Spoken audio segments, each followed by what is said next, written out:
Hello hi. ಏನಪ್ಪ ವಿಷಯ ಅಂತಂದ್ರೆ, ನಿನ್ನೆ ನಮ್ಮ ಬೇಕ್ರಿ ಆಶಾ ಕೇಕ್ ಕಾರ್ನರ್ ತರಪಲ್ಲಿದ್ದ ಒಂದು ಎಗ್ಲೆಸ್ ಕೇಕ್ ಸಿಗ್ತಾವೆ ಅಂತೇಳಿ ನಾನು ಯೂಟ್ಯೂಬ್ನಾಗ ಹಾಕಿದ್ದೆ ರೀ. ಅದು ಆ ಯೂಟ್ಯೂಬ್ನಾಗ ಕೆಲವು ಮಂದಿ ಏನು ಕೇಳ್ತಾ ಇದ್ದಾರೆ ಅಂದ್ರೆ, ನಾವು ಸ್ವಲ್ಪ ಈಗ ಪೂಜೆ ಗೀಜೆ ಮಾಡ್ತಿರ್ತೀವಿ, ತತ್ತಿ ಮಿಕ್ಸ್ ಆಗಿ ತಿನ್ನೋದಿಲ್ಲ, ನಾವು ಮನ್ಯಾಗ ಮಾಡೋಕ್ಕೆ ಬರುತ್ತಾನಂತ ಕೇಳ್ತಾ ಇದ್ದಾರೆ. ಬರ್ತೈತೆ ರೀ ಮಾಡೋಕ್ಕೆ, ಅದೇನು ದೊಡ್ಡ ಆಗೋದಲ್ಲ.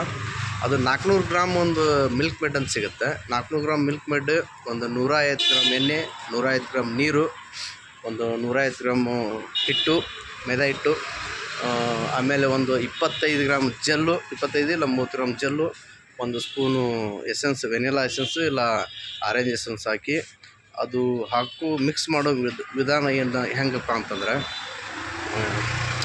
ಫಸ್ಟು ಮಿಲ್ಕ್ ಮೇಡು ಒಂದು ಪಾತ್ರೆ ಒಳಗೆ ಹಾಕ್ಕೋಬೇಕು ರೀ.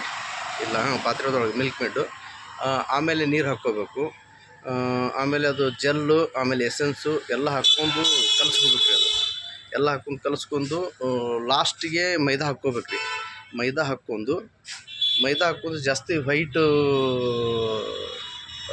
ಬರೋಮಟ ತಿಕ್ಕಬೇಕು ರೀ. ಅದು ವೈಟ್ ಬರೋಮಟ ತಿಕ್ಕಿದ ಮೇಲೆ ಅದು ಲಾಸ್ಟಿಗೆ ಒಂದು 150 ಗ್ರಾಮ್ ಎಣ್ಣೆ ಇರ್ತೈತಲ್ಲ, ಎಣ್ಣೆ ಹಾಕಿದ ಮೇಲೆ ಜಾಸ್ತಿ ಕಲಿಸ್ಬಾರ್ದ್ರಿ. ಅದು ಎಣ್ಣೆ ಹಾಕಿದ ಮೇಲೆ ಒಟ್ಟು ಜಾಸ್ತಿ ಕಲಿಸ್ಬಾರ್ದು. ಹಂಗೆ ಸ್ವಲ್ಪ ಕೈ ಆಡಿಸ್ದಂಗೆ ಮಾಡಿ ನೀವು ಯಾವ್ದಾರು ಪಾತ್ರೆಗೆ ಹಾಕ್ಕೊಂಡು, ಅದು ಕುಕ್ಕರ್ನಾಗೂ ಬೇಕಿಂಗ್ ಮಾಡೋಕೆ ಬರ್ತೈತೆ ರೀ. ಅದು ಇದು ಎಗ್ಲೆಸ್ ಕೇಕ್ ಇದ್ರಿ. ಅದು ಕುಕ್ಕರ್ನಾಗ ಏನಪ್ಪ ಅಂದ್ರೆ,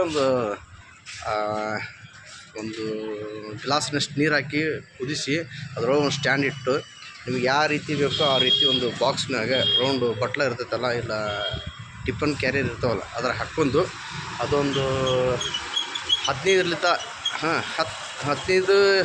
20 ನಿಮಿಷ ಹಾಕಿ ಕುದಿಸಿದ್ರಿ ಅಂದ್ರೆ ಎಗ್ಲೆಸ್ ಕೇಕ್ ರೆಡಿ ಆಗತ್ತೆ ರೀ. ಅದು ಮನ್ಯಾಗ ನೀವು ಹೆಂಗೆ ಬೇಕು ಹಂಗೆ ಮಾಡ್ಕೋಬೋದು ರೀ. ಅದು ಎಗ್ಲೆಸ್ ಕೇಕಿಂದು.